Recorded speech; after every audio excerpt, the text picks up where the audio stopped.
श्री स्वामी समर्थ. जय जय स्वामी समर्थ. आपल्या या जगामध्ये विविध लोक आपल्याला भेटत असतात. काही लोक असतात जे कायम आनंदी असतात आणि दुसऱ्यांनाही आनंदी ठेवतात, तर काही लोकांना कोणत्याही गोष्टीत आनंद मिळत नसतो. काही जण आनंदी असण्याचा दिखावा करत असतात. आनंदी राहणं ही एक कला आहे. असे स्वामींचे नवनवीन संदेश ऐकण्यासाठी आपल्या स्वामी संदेश या चॅनलला सबस्क्राईब करा. स्वामी कृपा कायम तुमच्यावर व तुमच्या कुटुंबावर राहील. आनंदी राहणं ही एक कला आहे जी प्रत्येकाला जमतेच असं नाही, पण आयुष्यात प्रत्येक गोष्टीत समाधान मानून आनंदी राहणाऱ्या माणसांना जगायला जास्त चांगलं बळ मिळतं.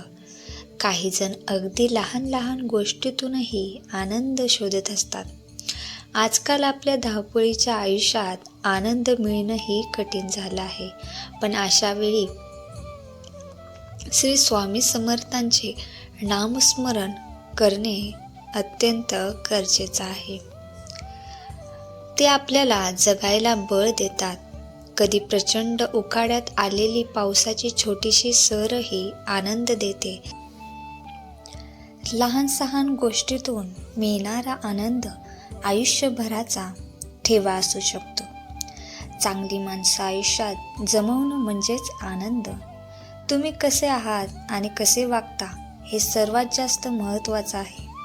त्यातून तुम्ही इतरांना आनंद देऊ शकता. आपल्या इच्छा आणि आकांक्षेच्या पलीकडे मिळालेल्या गोष्टीचा आनंद हा व्यक्त करायला हवा. दुसऱ्याचं कौतुक आणि प्रशंसा करूनही मनाला आनंद मिळू शकतो. काही वेळा तुमचा आनंद हा तुमच्या हसण्याचा स्रोत असतो, पण बऱ्याचदा हसण्यासाठी आनंदी होणं गरजेचं असतं. कोणत्याही गोष्टीची सुरुवात करणं हा सर्वात मोठा आनंद आहे. आनंदी व्यक्ती कधीही परिणामाची चिंता करत नाहीत. जे आहे त्यात समाधान मानणं म्हणजेच आनंद. लहान लहान यश देखील आनंदाने आपण सेलिब्रेट करत असतो. आपल्या स्वतःबरोबर वाईट होऊ नये असं वाटत असेल तर दुसऱ्यांनाही आनंद द्यायचा प्रयत्न करा. जितके समाधानी राहाल तितका आनंद जास्त वाढेल. आनंद काही विकत घेता येत नाही, तो तुमच्या वागण्यातूनच तुम्हाला मिळत असतो.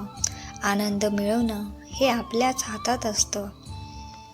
दुसऱ्यांना दोष देत जगलात तर कधीच तुम्ही खुश राहणार नाही. कधीही तुम्हाला आनंद मिळणार नाही. सतत काम करत राहणं हाच आनंद आहे.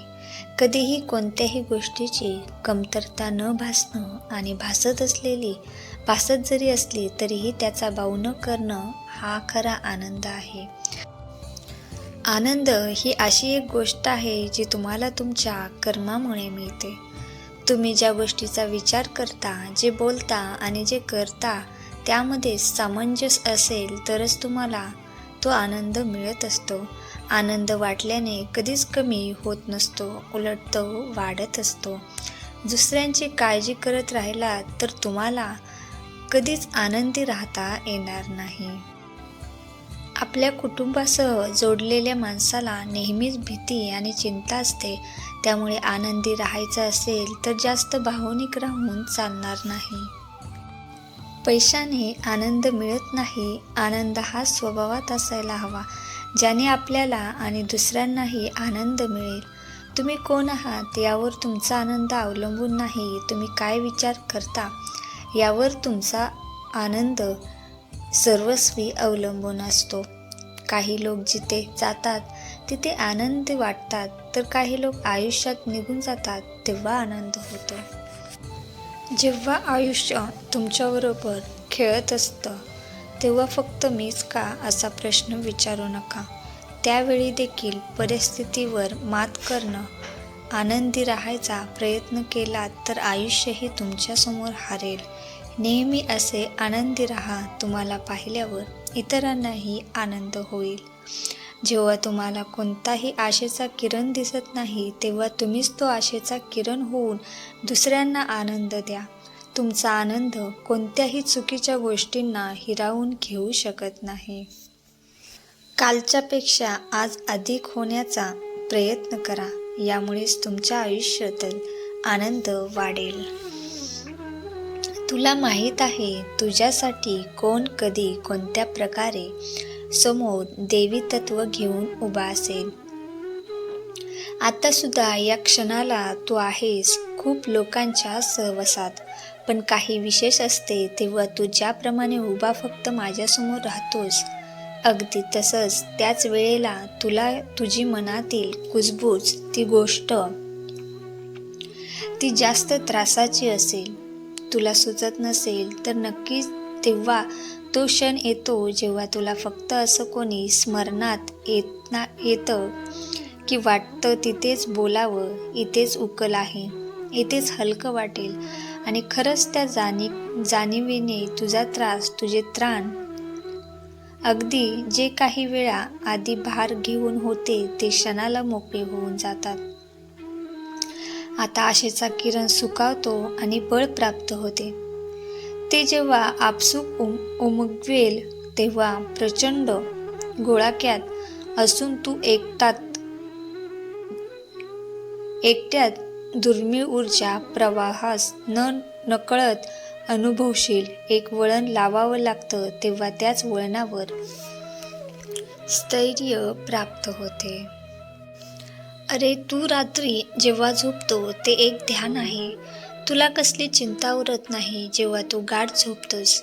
पण जो सूर्योदय पाहत नाही त्यावेळी झोप काढत असतो त्याला या जगात फक्त आणि फक्त गर्दीच भेटणार, तीही विचारांची, ती अयोग्य व्यक्तीची आणि नको त्या प्रश्नांची.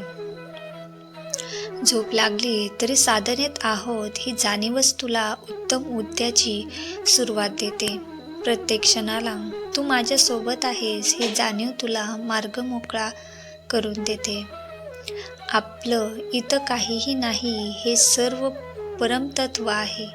तुझी आई, तुझी कुंडलिनी शक्ती आहे. ती वाट पाहत असते कधीतरी तुला तुझं सत्य समजेल. हे सर्व काही ऊर्जेतून तयार झालं आहे, ते कधीच संपणार नाही. तू फक्त आत्मा आहेस, या उपर काही नाही, हे ध्यानात ठेवायचं आहे. सर्व काही तुझा आत आहे. करोडो रुपये लावून जी शांतता बाहेर भेटणार नाही ती आत शोधण्याची आहे. म्हणून काय साधायचं तर साधना म्हणजे सगळी उकल सापडतेच.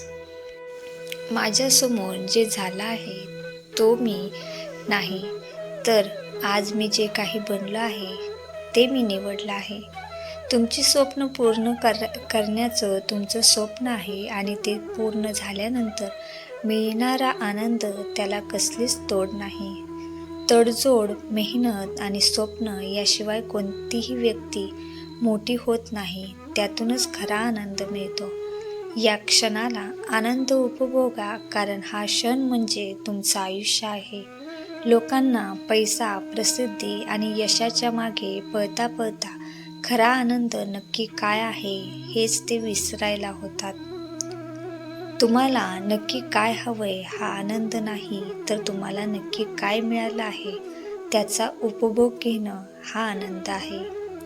असं कुठेच म्हटलं नाही की एकट्याने कोणत्याही गोष्टीचा आनंद उपभोगता येतो.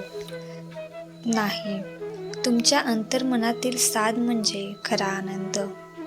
तुमच्याकडे काय आहे यापेक्षा तुमच्याकडे काय नाही याचा विचार करत बसलात तर आनंद कधीही मिळणार नाही. तुम्ही आयुष्यात काहीतरी करू शकता हा विश्वास तुमच्यामध्ये आणणं हीच आनंदाची पहिली पायरी आहे. कोणीही तुमचा आदर करावा यासाठी तुम्ही कोणावरही जबरदस्ती करू शकत नाही, पण स्वतःचा स्वाभिमान जपवून तुम्ही दुसऱ्यांचा आदर करायला नक्कीच भाग पाडू शकता. जिथे दुसऱ्यांना समजून घेणं कठीण व्हायला लागतं तेव्हाच स्वतःला समजून घेणं हे जास्त चांगलं आहे. यालाच आपण स्वाभिमान जपणं असे म्हणतो. तू तुझे कर्म स्वच्छ आणि सुंदर ठेव. तुला कोणाचेही पाय धरण्याची वेळ तुझ्यावर येणार नाही. तू माझा हात पकडला आहेस, तो हात मी कधीही सोडणार नाही.